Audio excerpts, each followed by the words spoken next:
If you're thinking about using non-profit security grant program NSGP funds to hire security guards at your non-profit, in this video I'll break down when it works and when it doesn't. Now, a quick intro into the NSGP non-profit security grant program. This is a FEMA grant issued at the state level where you can ask for up to $150,000 for security enhancements. Now, you most often apply in the spring, so we're expecting the applications to open any moment now. I'm recording this video in the spring of 2025. You'll be notified in the fall of 2025, and then most often you'll be spending those funds in 2026. So if you're coming to me and saying, hey, Simon, we need access control, we need cameras, we need mass notification, we need your help with right to REOP, this most probably isn't a grant for you. This is a long runway from applying in the spring, being told in the fall, and then being accepted into program and spending the funds in January 2026. However, if you have had a vulnerability assessment, if you are a 501c3 nonprofit, you can ask the state for funds to mitigate the risk in your vulnerability assessment. This is the heartbeat of your application. So let's start with what is permissible then around contract security and private guard force. Now, FEMA have a approved list. They call it the AEL, approved equipment list, of which one of those items is contract security, private contract security personnel and guards. But here is the thing, they have their definition as to what this looks like. So contract security personnel are allowable under the program, but only if the nonprofit comply with the guidance outlined in the Notice of Funding Opportunity, commonly called the NOFO.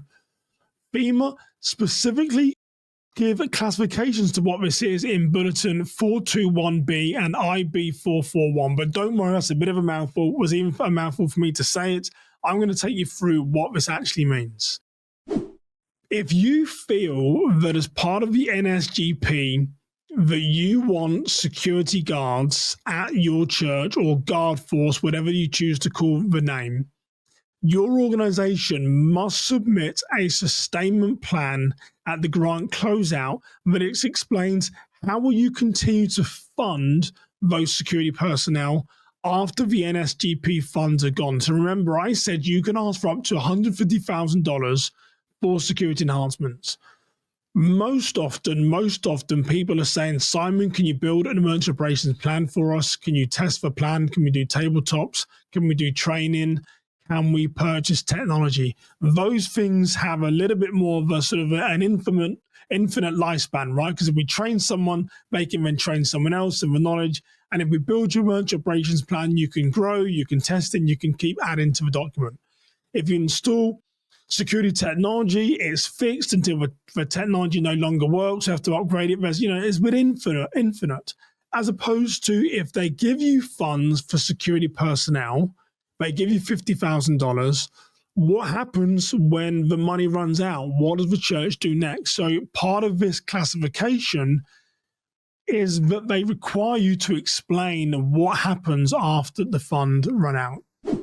Some other detail about contractor security is that you can't use more than 50% of the cost from the NSGP for, they call it a personnel cost cap. So you're allowed to ask for $150,000, so 50%, $75,000. You can ask for $75,000 towards these fees. Now, I don't know about you. I work with a lot of companies in the secular world and churches. No one ever seems to be happy with the contract security they have. It's a kid in a uniform that doesn't fit them. They have low-level training. No one ever seems to be happy. But what I can tell you is $75,000 doesn't go too far, right, with some of these high sort of hourly rates that they have. So if you do decide to apply for security personnel guard force, you're capped at 50% of the NSGP, which means really your maximum is $75,000. You've already got to show sustainment. And again, that money can disappear very, very quickly. So let's talk then about perhaps the right way to apply for guard force personnel that can help you. So the first thing to do is really understand the allowable use. So want to make this very clear, because a lot of you people come to me and say, hey, we're going to hire Bob and we're going to pay Bob this money. No. The guard force, contract security personnel, as they call it, is a licensed security company. Me in Minnesota, I'm going through my license right now so I can supply guard force and I can supply armed firearms to certain individuals. You must be a licensed security company. That is the first thing that you need to do, is understand you've got to be licensed. You can't give this money to Bob, to Steve. Someone on your team has to be given to a licensed security company. The second thing, if you're considering having guard force as part of your NSGP grant, is make sure that it's explained in detail in your vulnerability assessment. Remember, I gave you a very quick highlight of what the program is. You can only apply for things that are inside your vulnerability assessment. So if you want contracted security, contracted personnel, this must be a vulnerability in your vulnerability assessment, and a mitigation strategy must be that you need to hire contracted security, contracted personnel, guard force, whatever language you choose. So it's got to be within your vulnerability assessment. The third thing is in your investment justification, which is the sort of the meat and potatoes of your application on the NSGP to FEMA, you got to make sure you're including costs, numbers, days of coverage, and specific locations. Let me say that again. Cost estimates, number of hours, days of coverage, and specific locations. You've got to be super detailed for them to understand. And here is the reason why. Because the fourth point I want to make sure you understand is you have to demonstrate sustainability. So why the investment justification is super strong for you to do your homework, have some proposals, have bids from licensed security companies, because you then have to demonstrate what does sustainability look like. So what FEMA most probably would do, and there's a role that does this called the SAA, the State Administrative Agency, they would say, well, if we give Simon $75,000 and someone's charging him $100 an hour, as an example, that money isn't going to last long. So what does the sustainability look like? You've got to make sure you've covered that, guys. You've got to make sure you've covered it. Someone's going to ask that question. So be ready to demonstrate sustainability. What happens when the money runs out? And then the final piece is get that cost estimate and scope from a reputable vendor, maybe even get two vendors to show that you've done the scope of work. If you're going to hire this individual and it's not Bob, Steve, Dan, one of your friends, it's a licensed security company, what is it that they're going to do? Because one of the classifications that FEMA has is that they can't do administrative work. This is someone for boots on the ground. They specifically say the person cannot do administrative work. And I take that to mean help with your emergency operations plan, help with risk management, help with threat assessment. This is for a boots on the ground. So really make sure you've got a quote from a reputable vendor and you've nailed that scope of work. Tell the state, what is it this person is going to do? And remember, Simon says they don't allow this person to do paperwork. What is the definition of paperwork? Ask your SAA and say, hey, what do you understand this role is allowed to do?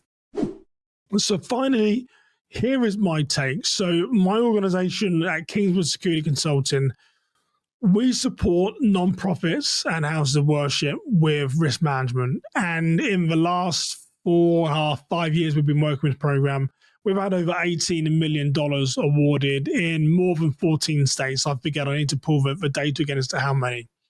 Here is my take. Firstly, you can only have half of what the NSGP grant is. So there's this personnel cap at 50% of $150,000. So $75,000 doesn't go too long. My experience of working with SAAs across the country is they're going to ask the question, not the country. They're going to ask the question, how are you going to sustain this, Simon? What's this going to look like when the money runs out? And here's my biggest tip for you. Here's what my experience has led me to know why an application could be successful or unsuccessful is don't leave questions out there. These are individuals that have their own judgment, they have their own views, they have their own opinions. I'm giving you this presentation through the lens of faith. They might not even be a Christian. They could be an atheist. They could hate God, all these different things. I would say to people, never leave questions hanging out there. And if you decide to go for contractor personnel, man, there's a lot of questions, right? There's a lot of if, buts, and maybes, the sustainment, what's the person going to do?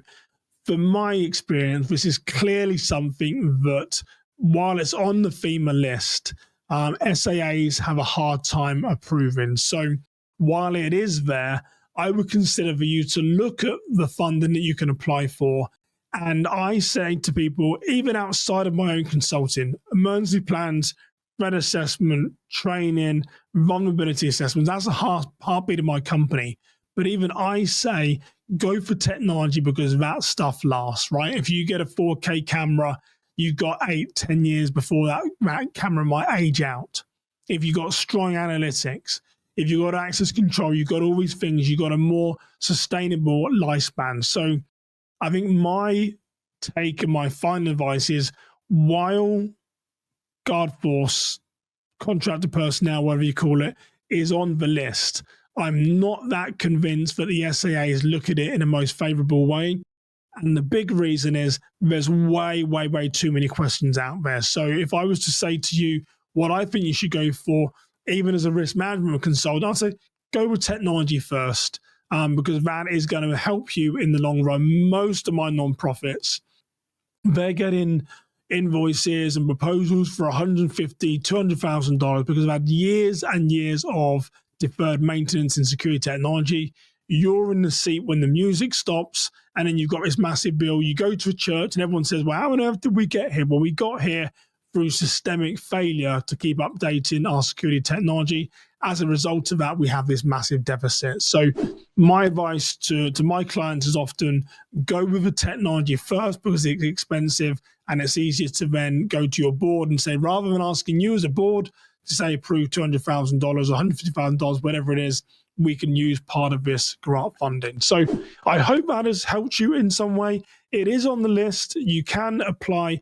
I just have a few hesitations about it. As I mentioned, my organization have helped people get over $18 million this year already. I think we're doing 20 plus applications.